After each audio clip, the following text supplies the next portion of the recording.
So I think you're familiar with the concept of instant gratification and how to delay instant gratification and how delayed gratification is going to change your life. By the way, if you're not familiar with the concept delaying gratification in easy words, it means postponing short-term momentarily pleasures for a long-term goal. You want to lose 20 kilos, instant gratification is telling you to eat that junk food because it is tasty for this moment. And delaying gratification is postponing that pleasure, postponing that momentarily pleasure, thinking your future self, thinking that you're going to be in better shape after some time. But isn't it hard to do that? Isn't it hard to go through pain for the unseen future of yourself? Imagine your mind is telling you just to sit on the couch, relax, watch your favorite movie, and you're fighting that voice because you gotta sit down and study for hours for your next test. Yeah, it is hard, but if you have strategies, it's gonna be easy. So what are the strategies? The strategies that are gonna make it easy for you to delay gratifications. Number one, use your future self. Yeah, use the person that is on the other side. But you know what the problem is? You might not know the person that is on the other side. The person who's 10 out of 10 body, respected, charismatic, strong, successful, or whatever the type of person that you want to become. But you need to have the mental image of that person. Because let me tell you something, when you cannot deny your instant gratifications, what's happening is, in your mind, subconsciously, you're thinking your momentarily pleasure is better than the satisfaction that you're going to get after accomplishing your future goals. So as I said before, let's say you want to lose 20 kilos, when you have that instant gratification to eat a junk food, what is the momentarily pleasure? Just a tasty food. And what is the long-term satisfaction? The kind of body that you're going to have,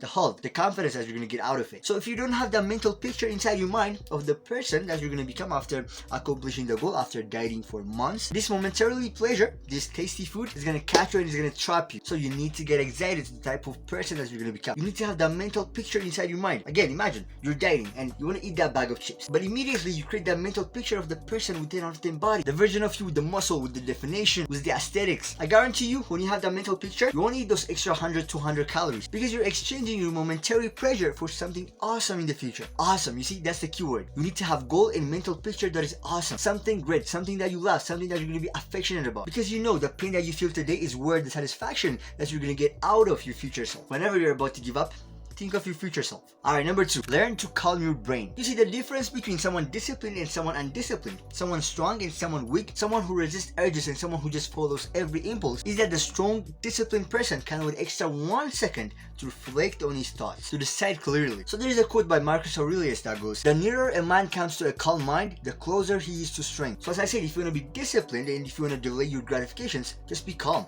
Don't follow every impulse. Reflect on your thoughts. Pause and challenge your thoughts. You gotta ask yourself, is it because I'm really tired that I want to procrastinate, or am I just seeking comfort? Is it really that I'm hungry that I want to eat this food, or I'm just trying to hide under food to escape from my thoughts? That's how you challenge your thoughts. So whenever you get the urge to do your instant gratifications, immediately just pause for 1 second and ask these valuable questions. Challenge your mind. The more you do that, the better you're gonna be through time. Alright, number three, figure out your weak point and work on it for a month. So I'm gonna give you an example that I personally encountered in my life. So personally, I don't procrastinate. I don't like the idea of procrastination, or even like just postponing things for tomorrow or even later. But what I've struggled with was, I want to do something. I don't technically procrastinate the task, but I just elongate the time that it takes to complete the task. For example, I might give myself 30 minutes to shoot a video.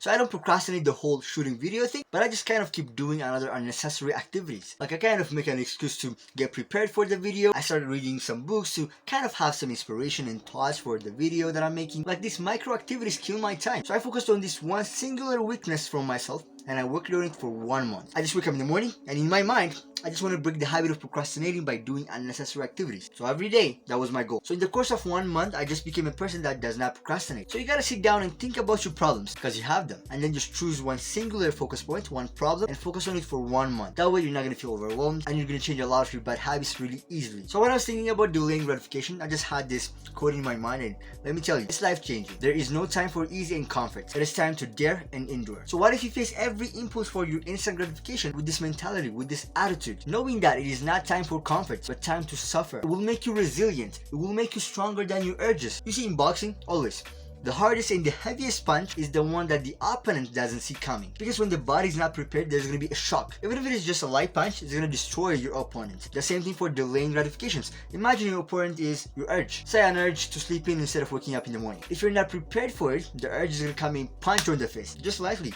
and you're down. But what if you have the quote in your mind, that attitude that I told you, before you go to bed. It is not time for ease and comfort. It is time to dare and endure. When you have this attitude inside your mind, you're going to be prepared for it. You're going to be prepared for the punch. Yes, the punch might be hard, the punch might be painful, it might break bones, but it's not time for ease and comfort, so you get out of bed, even if you're not feeling like it. Whenever you face a challenging urge that is forcing you to have pleasurable, momentarily activity, remind yourself it's not time for ease and comfort, it is time to dare and endure. Alright, number 5. Use your haters and bullies. Previously, we have seen using our future self to delay our gratifications, right? So now, let's see using our bullies and haters. So when you follow an urge, an impulse, something pleasurable that you know is going to distract you from changing your life, what's going to happen? You become a loser. And when you become a loser, your haters are going to be happy. Your bullies are even going to get stronger. So why don't you have a picture of your haters inside your mind making fun of you because you're fat? And that happened because you couldn't resist the urge to eat extra 100 calories. When you think about that, how can you give in? How can you surrender? That's never going to happen, right? We will never let the haters win. We will continue winning and conquering and keeping their mouth shut.